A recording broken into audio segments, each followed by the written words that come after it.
بسم اللہ الرحمن الرحیم۔ السلام علیکم ناظرین، میں ہوں فیاض راجہ اور آپ دیکھ رہے ہیں آپ کا اپنا یوٹیوب چینل۔ ناظرین، عمران خان کی جانب سے اسٹیبلشمنٹ کو کسی بھی قسم کا NRO دینے سے صاف انکار، اور پھر اس کے بعد نواز شریف کی اسٹیبلشمنٹ کو بلیک میلنگ کرنے کی کوشش سے طاقتور حلقوں کے ترجمان کا صبر جواب دے گیا ہے، اور بات اب باقاعدہ طور پر تو تکار تک پہنچ چکی ہے۔ نواز شریف اینڈ کمپنی کو اسٹیبلشمنٹ کی جانب سے اگلے 3 دنوں میں، یعنی کہ اگلے 72 گھنٹوں کی مہلت دی گئی ہے۔ انہیں یہ کہا گیا ہے کہ اگر فیلڈ مارشل کا نوٹیفیکیشن نہ آیا تو مستقبل میں اس کے کانسیکوینسز بھگتنے کے لیے تیار ہو جائیں۔ جو الفاظ استعمال کیے جا رہے ہیں، ترجمان اسٹیبلشمنٹ کے ترجمان کی جانب سے باقاعدہ طور پر بکواس بند کرنے کے الفاظ استعمال کیے گئے ہیں، باقاعدہ طور پر پھینٹا لگانے کے الفاظ استعمال کیے گئے ہیں، اور باقاعدہ طور پر بکواس کرنے والوں کی زبان سے جوتے کا سول بنایا جائے گا۔ نوٹیفیکیشن نہ آیا تو اس کی تیاری کر لیں، اس قسم کے الفاظ استعمال کیے جا رہے ہیں۔ لیکن معاملات یہاں تک پہنچے کیسے ہیں؟ حیران کن طور پر وہ جسے کہتے ہیں نا کہ ایک پرسرار قسم کی خاموشی نون لیگ کی جو اول اور دوم قیادت ہے ان کی جانب سے، اور تیسرے درجے کی قیادت کے ذریعے بیانات دلوائے جا رہے ہیں کہ آئندہ چند دنوں کے اندر نوٹیفیکیشن آئے گا، اور حیران کن طور پر یہ جو خود ساختہ اور غیر سرکاری ترجمانوں کے ساتھ ساتھ اسٹیبلشمنٹ کے حلقوں کی جانب سے سخت ترین پیغام نواز شریف کو بھجوایا جا رہا ہے، اس کے اوپر کسی قسم کا کوئی رد عمل تو بہت دور کی بات، آگے سے چوں تک نہیں کی جا رہی۔ اور رد عمل تو آیا ہے جناب پاکستان تحریک انصاف کی جانب سے، باقاعدہ طور پر انہوں نے جواب دیا ہے اس کی تفصیلات بھی آپ کے سامنے رکھتے ہیں، اس کے اوپر بھی جناب ہم ڈالتے ہیں روشنی۔ صورتحال اس وقت یہ ہے کہ تیسرے درجے کی قیادت نون لیگ کی، یعنی کہ شہباز شریف صاحب کے ترجمان حذیفہ رحمان صاحب کہتے ہیں آئندہ آنے والے چند دنوں میں چیف آف ڈیفنس فورسز کا نوٹیفیکیشن جاری کر دیا جائے گا، اور انہوں نے کہا جناب کہ ملک سے باہر تھے وزیر اعظم، اس لیے نوٹیفیکیشن میں دیر ہوئی۔ جناب ملک میں واپسی ہوئے بھی جناب کافی ٹائم ہو گیا ہے، 2 دن تو ہونے والے ہیں، اور شہباز شریف صاحب کا نوٹیفیکیشن جاری کرنے میں تاخیر سے کوئی تعلق نہیں ہے۔ اچھا، اگر ان کا تاخیر سے تعلق نہیں ہے تو پھر ان کی وجہ سے تاخیر کیسے ہوگی؟ یعنی ایک ہی جملے کے اندر 2 مختلف باتیں، کہ نوٹیفیکیشن اس لیے نہیں آیا کہ وہ ملک سے باہر تھے، اور پھر کہا جناب نوٹیفیکیشن جاری نہ کرنے میں تاخیر سے ان کا کوئی تعلق نہیں، وہ جہاں بھی ہوں اپنے آفیشیل امور سر انجام دیتے ہیں۔ تو یہ آفیشیل امور پھر انہوں نے سر انجام کیوں نہیں دیا؟ یہ آپ کی جانب سے تردید کی گئی ہے، اختلافات کی ہے، تصدیق کر دی گئی ہے حذیفہ رحمان صاحب، اور وہ کہتے ہیں جناب کہ ای فائلنگ کا نظام انہوں نے متعارف کرایا ہے، اور سافٹ ویئر کے ذریعے وہ تو آن لائن سمریاں بھی اپروو کر دیتے ہیں۔ تو پھر اس سمری کا کیا ہوا؟ انہوں نے کہا نیا عہدہ تخلیق کیا گیا جس کے تحت ایک نیا ادارہ قائم ہوگا، اور اس لیے کیونکہ نیا ادارہ قائم کیا جا رہا ہے، ایسا نہیں ہے کہ 3 لائنوں کا نوٹیفیکیشن جاری کر دیا جائے، اس کا کوئی باقاعدہ پروسیجر ہے، اس کے کوئی ضوابط تیار ہو رہے ہیں۔ اچھا جی، ٹھیک ہے جی، ہم بھی اسی شہر کے اندر، اسی ملک کے اندر کو گزشتہ 25 برسوں سے جناب دفاعی امور اور خارجہ امور کور کر رہے ہیں، اندازہ نہیں تھا۔ اچھا کیا حذیفہ رحمان صاحب آپ نے بتا دیا کہ بڑا ٹائم لگ جاتا ہے، یعنی 27 تاریخ کو ہوتی ہے ریٹائرمنٹ سیر شمشاد مرزا صاحب کی، اور 1 ہفتہ ہو گیا ہے ان کے ریٹائرمنٹ کو آج، اور ابھی تک وہ ضروری پروسیجر جو ہے وہ اڈاپٹ نہیں کیے جا سکے۔ یعنی اس قسم کی جو تردیدیں ہیں وہ معاملات کو مزید خراب کر رہی ہیں۔ دوسری جانب اس وقت صورتحال یہ ہے کہ جناب آج نیشنل فائنانس کمیشن NFC کا اجلاس ہے، اور اس اجلاس کے اندر اطلاعات یہ ہیں کہ خیبر پختونخوا کی نمائندگی کی جائے گی، اور اس نمائندگی میں بھرپور انداز میں خیبر پختونخوا کا جو کیس ہے وہ جناب رکھا جائے گا۔ وزیر خزانہ اورنگزیب صاحب اس معاملے کی صدارت کر رہے ہوں گے، اور اب سے تھوڑی دیر پہلے اس حوالے سے اطلاعات ہم تک پہنچی کہ غور کیا جا رہا تھا کہ سہیل خان افریدی صاحب اس اجلاس میں شرکت کریں گے یا نہیں، ابھی تک کنفرمیشن نہیں ہو سکی۔ بہرحال نمائندگی خیبر پختونخوا کی کرنے کا جو ہے وہ پلان ہے، اور کہا یہ جا رہا ہے کہ تمام تر معاملات جو ہیں وہ رکھے جائیں گے سامنے۔ دوسری جانب جناب آرمی چیف صاحب جنرل عاصم منیر صاحب، جن کے نوٹیفیکیشن کے اوپر، جن کی ریٹائرمنٹ کے اوپر سوالیہ نشانات ہیں، چند دن پہلے ان کی ایک تصویر ایک بین الاقوامی شخصیت کے ساتھ بغیر یونیفارم کے سامنے آئی تو سوالات اٹھنے لگے، اور اب ان کی تصویر یونیفارم کے اندر سعودی قیادت سے انہوں نے ملاقاتیں کی ہیں، اور کہا یہ جا رہا ہے کہ یہ جو ملاقاتیں اس وقت کی جا رہی ہیں یہ بھی ایک قسم کا پاکستان کی وفاقی حکومت کو، اس چنتخب حکومت کو پیغام ہے کہ جناب معاملات سر انجام دیے جا رہے ہیں، ڈیلے نہ کریں آپ، اور جلد از جلد نوٹیفیکیشن جاری کریں، ورنہ معاملات کوئی اور رخ بھی اختیار کر سکتے ہیں۔ خیبر پختونخوا کے اندر گورنر راج کے حوالے سے ایک بار پھر جو ہے وہ دھمکیاں لگائی جا رہی ہیں، چاہے فیصل واڈا ہوں چاہے دیگر تیسرے درجے کی قیادت ہو، وہ یہ کہہ رہی ہیں کہ جناب ہم خیبر پختونخوا کے اندر جو ہے وہ وہاں پر گورنر راج لگا دیں گے اگر سہیل خان آفریدی صاحب جناب اس قسم کے اقدامات سے باز نہ آئے۔ کس قسم کے اقدامات سے؟ سہیل خان آفریدی صاحب تو آئین اور قانون کی بات کر رہے ہیں۔ آج جمعرات کا دن ہے، ایک بار پھر آج ان کا عمران خان صاحب سے ملاقات کا اسکیجول ہے، ملاقات کا دن ہے۔ عدالتی احکامات کی روشنی میں اطلاعات یہ ہیں کہ آج پھر وہ عمران خان صاحب سے ملاقات کی کوشش کریں گے، لیکن کل فیصل واڈا صاحب کو مختلف ٹی وی چینلز کے اوپر بٹھا کر ایک پیغام پہنچایا گیا کہ آپ ملاقاتوں کو بھول جائیں، آپ کی ملاقاتیں دوبارہ سے بند کر دی جائیں گی، کیونکہ خاص طور پر عمران خان صاحب کا ایکس پر جو پیغام آیا، جو پوسٹ عمران خان صاحب کے اس گفتگو کی روشنی میں پاکستان تحریک انصاف کی قیادت کی جانب سے سامنے آئی، اس نے ایک وہ جسے کہتے ہیں نا کہ ایک خوفزدہ کر دیا ہے ان طاقتور حلقوں کو، نون لیگ کی قیادت کو، کہ عمران خان صاحب تو وہیں ڈٹ کر کھڑے ہیں، اپنے موقف سے ایک انچ بھی وہ پیچھے ہٹنے کے لیے تیار نہیں ہیں۔ ایک اور استعفیٰ جناب لاہور سے سول جج کا استعفیٰ ہے، اور لاہور ہائی کورٹ کو بھجوا دیا گیا ہے، اور باقاعدہ طور پر جج صاحب نے استعفے کے اندر لکھا کہ وہ جناب 26ویں اور 27ویں آئینی ترمیم کے بعد، پہلے کیونکہ یہ سمجھا جا رہا تھا کہ شاید 26ویں آئینی ترمیم عدالتوں سے ریورس ہو جائے، لیکن جس طرح سے وہاں پر امین الدین صاحب نے کردار ادا کیا، پھر 27ویں آئینی ترمیم بھی آ گئی، اور اب جس طریقے سے غیر آئینی طریقے سے یہ عدالت بھی چلائی جا رہی ہے، ملک بھی چلایا جا رہا ہے، تو اس صورتحال کے اندر لاہور سے جناب ایک اور سول جج جو ہیں ان کا استعفیٰ جناب آ گیا ہے سامنے، اور اس کو جو نون لیگی حلقے ہیں وہ جناب اس کو جوڑنے کی کوشش کر رہے ہیں، کہہ رہے ہیں جناب وہ تو بڑی چھٹیاں کر رہے تھے، تو ان کے خلاف تو جناب تحقیقات چل رہی تھیں، تو اس لیے جناب وہ چلے گئے ہیں۔ حالانکہ سید جاں زیب بخاری انہوں نے اپنے عہدے سے استعفیٰ دیتے وقت واضح طور پر لکھا ہے کہ وہ 26ویں اور 27ویں ترمیم کی وجہ سے عہدے سے مستعفی ہو رہے ہیں۔ ان کا استعفیٰ 15 صفحات پر مشتمل ہے۔ ترجمان لاہور ہائی کورٹ سے بیان دلوایا گیا کہ وہ غیر حاضر تھے، ان کے خلاف انضباطی کارروائی کی جا رہی تھی، اس لیے انہوں نے سوشل میڈیا پر یہ استعفیٰ جاری کر دیا ہے۔ اب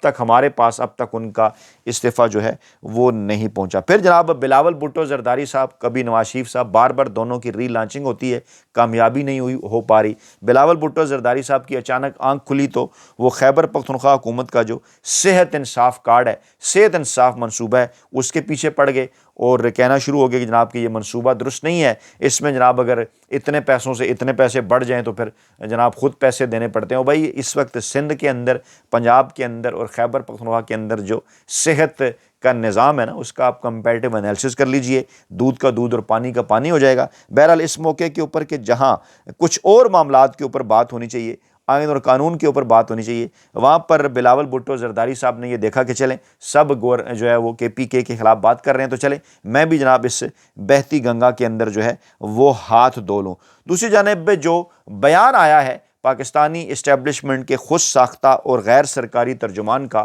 وہ یہ بات واضح کر رہا ہے کہ بے چینی اس وقت اپنے عروج پر ہے۔ دوسری جانب اور اس بے چینی کو دیکھتے ہوئے یہ کہا جا سکتا ہے، اس بے چینی کو اس کا اندازہ لگاتے ہوئے یہ کہا جا سکتا ہے کہ اس وقت پاکستانی اسٹیبلشمنٹ کسی بھی حد تک جانے کو تیار ہے، اور ترجمان پاکستانی اسٹیبلشمنٹ کے فیصل واڈا، خود ساختہ اور غیر سرکاری ترجمان، بظاہر وہ پاکستان تحریک انصاف کو پیغام دے رہے ہیں، لیکن وہ پنجابی میں کہتے ہیں نا کہ کہنا تینوں تے سنانا نونو، بالکل اسی قسم کا، کیونکہ کن کے لیے وہ بات کر رہے ہیں آپ کو اچھی طرح سے پتہ ہے۔ فیصل واڈا کا اور ہیڈ لائن بھی اندر جو باتیں کیا ہیں وہ میں آپ کے سامنے رکھتا ہوں۔ ہیڈ لائن بھی یہی لگوائی گئی کہ فیصل واڈا کا چیف آف ڈیفنس فورسز کے نوٹیفیکیشن سے متعلق کیا سرائیاں کرنے والوں کو سخت پیغام، اور نوٹیفیکیشن کرنے والوں کو میں کہہ رہا ہوں کہ تیاری کر لیں، جلد نوٹیفیکیشن آ رہا ہے۔ اور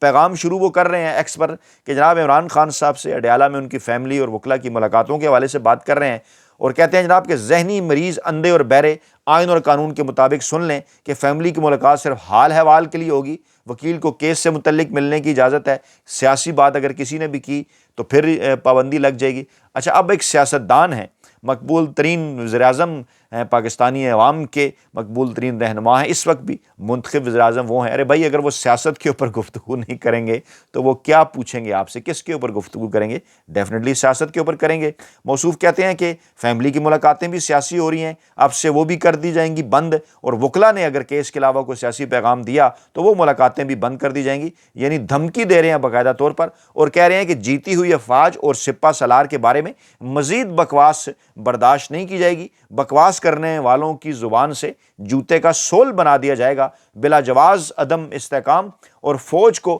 بدنام کرنے کی سازش ذہنی گندگی ہے جسے روکا جائے گا۔ الفاظ کا چناؤ ذرا آپ دیکھ لیں، یہ ظاہر کر رہا ہے کہ فیصل ووہرا صاحب کو کتنے سخت انداز میں یہ شاید پیغام دیا گیا ہوگا کہ جناب آگے آئیں، آپ بڑے دنوں سے خاموش ہیں، آپ ہماری طرف سے ذرا بات تو کریں اور معاملات کو آگے ذرا بڑھائیں، اس طرف لے کر جائیں جس طرف ہم لے کر جانا چاہتے ہیں۔ کہتے ہیں پیار کے بدلے ڈبل پیار، عزت کے بدلے ڈبل عزت، لیکن بدماشی کا جواب ڈبل بدماشی سے دیا جائے گا۔ اشتعال کرنے والی پارٹی اس دورائے پر لے آئی ہے کہ واپس ہونا اب مشکل ہے، اب کیسز اور چیزوں کو منطقی انجام تک پہنچایا جائے گا، اور اگر انچ برابر بھی کوئی سہیل آفریدی صاحب نے ہڑا ہڑی کی تو بچی کھچی سیاست گورنر راج سے ختم کر دی جائے گی۔ یہ زبان ہے جناب فیصل ووہرا صاحب کی، آپ ذرا غور سے سنیے، پھر پاکستان تحریک انصاف کا میں جواب بھی آپ کو سناتا ہوں۔ کہتے ہیں 9 مئی کے دہشت گرد کے پی میں چھپے ہیں، وہ اپنی خیر منائیں۔ نوٹیفیکیشن کے متعلق کہتے ہیں کہ میں کہہ رہا ہوں کہ وہ جلد آ رہا ہے، آپ جو ہے وہ تیاری کر لیں، اور عمران خان کو اس مقام پر لے جا رہے ہیں جہاں سے واپسی نہیں ہوگی۔ یہ الفاظ وہ استعمال کر رہے ہیں، کہتے ہیں جو بھی ملاقات کے بعد سیاسی گفتگو کرے گا اس کی ملاقاتیں ہم بند کر دیں گے، جس جگہ لے آئے ہیں وہاں سے واپسی نہیں ہوگی، 2 سے 3 روز میں نوٹیفیکیشن آ جائے گا۔ یہ ایک قسم کا الٹیمیٹم ہے، ایک قسم کی وارننگ ہے، ایک قسم کی ڈیڈ لائن ہے جو انہوں نے کہا نا 2 سے 3 دن میں۔ یہ پیغام دیا جا رہا ہے اسٹیبلشمنٹ کی جانب سے نواز شریف کو، کہہ رہے ہیں کہ جناب غلط باتیں کی جا رہی ہیں، اب کچھ بھی کریں گے تو گورنر راج لگا کر ان کا پھینٹا لگائیں گے۔ وہ بھائی ایک طرف آپ نوٹیفیکیشن کی بات کر رہے ہیں، دوسری طرف گورنر راج کی بات کر رہے ہیں، کیا مریم کو پیغام دے رہے ہیں؟ یہاں بھی کیا آپ گورنر راج لگانا چاہتے ہیں پنجاب کے اندر؟ بہرحال پاکستان تحریک انصاف نے سخت ترین اس کے اوپر رد عمل دیا، لکھا کہ ایک بے نامی سینیٹر کی بےہودہ گفتگو پر پاکستان تحریک انصاف کا رد عمل۔ پاکستانی عوام نے بے نامی جائیدادیں تو سنی ہوں گی، بے نامی بینک اکاؤنٹس بھی دیکھے ہیں، اور بے نامی لین دین بھی بہت دیکھ چکے ہیں، مگر ملک کے سیاسی کباڑ خانے سے پچھلے کچھ برس میں ایک نیا تماشا بھی نکلا ہے۔ ایک بے نامی سینیٹر، یہ وہی شخص ہے جو ہر وقت پھٹے ہوئے مائک کی طرح مسلسل شور مچاتا رہتا ہے، اور جس کی پوری سیاست صرف غیر مہذب زبان، دھمکیوں اور بازاری جملوں پر کھڑی ہے۔ اس بے نامی سینیٹر نے جو رقیق، گھٹیا اور لچر زبان استعمال کی ہے، وہ اس کے اپنے ذہنی معیار اور غیر سیاسی ہونے کا منہ بولتا ثبوت ہے۔ کل تک یہی شخص عمران خان کے قدموں میں بیٹھ کر انہیں اپنا والد جیسا قرار دے کر سیاسی سایہ تلاش کرتا تھا، اور آج اپنی سیاسی یتیمی چھپانے کے لیے اسی عمران خان اور ان کی فیملی پر حملہ آور ہے۔ عمران خان اور ان کی اہلیہ محترمہ بشرا بی بی، جو اس وقت سیاسی انتقام پر مبنی 250 سے زائد جھوٹے مقدمات بھگت رہی ہیں، وہ بھی اور عمران خان صاحب بھی، ان کے بارے میں اس طرح کی اخلاق سے گری ہوئی گفتگو کی ہم پرزور مذمت کرتے ہیں۔ عمران خان سر جھکانے کی بجائے سینہ تان کر کھڑے ہیں، اس کے برعکس یہ بے نامی کردار اپنی پوری زندگی دوسروں کے اشاروں پر بول کر گزارتا آیا ہے۔ یہی وجہ ہے کہ اس کے منہ سے نکلنے والے ہر جملے میں بد زبانی ہے، منفی سوچ ہے، اور ایک شدید خوف چھپا ہوا ہے۔ اس شخص کا عدالت کے فیصلے کے بارے میں ایسی کی تیسی کہنا کسی سیاسی جماعت یا خاندان کے خلاف نہیں، بلکہ براہ راست عدالت عالیہ کی توہین ہے۔ پہلے بھی یہی بے نامی کباڑی سینیٹر سپریم کورٹ میں ہاتھ جوڑ کر معافی مانگ چکا ہے۔ اسلام آباد ہائی کورٹ نے پہلے ہی عمران خان کی فیملی، وکلا اور رفقا کی ملاقاتوں کو بنیادی حق قرار دے چکی ہے۔ وہ اس کے باوجود عدالت کے احکامات کی تذلیل کرنا اور فیصلوں کو روندنے کی دھمکی دینا نہ صرف جرم ہے، بلکہ اس بات کا اعتراف ہے کہ یہ شخص خود کو قانون سے بڑا سمجھتا ہے۔ اسی طرح KPK کے 4.5 کروڑ عوام کے منتخب وزیر اعلیٰ کے بارے میں جو بازاری زبان اور دھمکیاں دی گئیں، وہ لاقانونیت اور سیاسی غنڈہ گردی کے ثبوت ہیں۔ یہ ایک غیر منتخب شخص ہے جو کہ غیر منتخب بے اختیار بے مقصد سینٹر کا کوئی حق نہیں پہنچتا کہ وہ عوامی مینڈیٹ کی حامل وزیر اعلیٰ کو بےہودہ دھمکیاں دے۔ ایسا رویہ نہ سیاسی ہے، نہ اخلاقی ہے، نہ ہی قانونی ہے۔ رہی بات اس کے بلند و باک دعووں اور گیدڑ بھبکیوں کی، تو قوم جانتی ہے کہ اس بینامی شخص کی صرف ٹویٹر اور ٹاک شوز کی آوازیں ہیں، اور حقیقی سیاسی وزن سے بالکل خالی ہے۔ جنہیں اپنی پہچان بنانے کے لیے دوسری طاقتوں کے کندھوں کی ضرورت پڑتی ہے، وہ سیاسی رہنما نہیں، سیاسی بھانڈ ہوتے ہیں۔ PTI یہ واضح کرتی ہے کہ عمران خان کی عزت ان کی فیملی اسمبلی کی حرمت اور عدالتوں کے فیصلوں کی توہین کسی صورت برداشت نہیں کی جائے گی۔ فیملی ملاقات کو سیاسی کہہ کر روکنے کی کوشش کرنا دراصل ذہنی بکھلاہٹ کا اظہار ہے جو ان قوتوں کو عمران خان کے بڑھتے ہوئے عوامی اعتماد سے لاحق ہے۔ عوام دیکھ رہے ہیں کہ کوئی زبان درازی کر رہا ہے، کوئی عدالتوں کو للکار رہا ہے، کوئی دھمکیوں کے ذریعے سیاسی ماحول کو آلودہ کر رہا ہے، اور کون جمہوری قدموں پہ کھڑا ہے۔ یعنی ایک طرف بلیک میلنگ نواز شریف کی اور یہ دھمکیاں فیصل واڈا کی، اور عمران خان صاحب ڈٹ کے کھڑے ہیں۔ وقت آنے پر فیصلہ بھی عوام ہی کریں گے، اور وہ فیصلہ ہمیشہ عمران خان کے حق میں آیا ہے اور آئندہ بھی آئے گا۔ یہ جناب مرکزی شعبہ اطلاعات پی ٹی آئی کے ترجمان کا انتہائی سخت بیان، حیران کن طور پر، اور اس بیان کے بعد ایک بار پھر وہ کہتے ہیں کہ دھواں سا اٹھتا ہوا محسوس ہو رہا ہے وہاں سے جہاں سے اٹھنا چاہیے۔ اپنا بہت خیال رکھیے گا، دعاؤں میں یاد رکھیے گا۔ نئی ویڈیو کے ساتھ جلد حاضر ہوں گے، اللہ نے کے بعد۔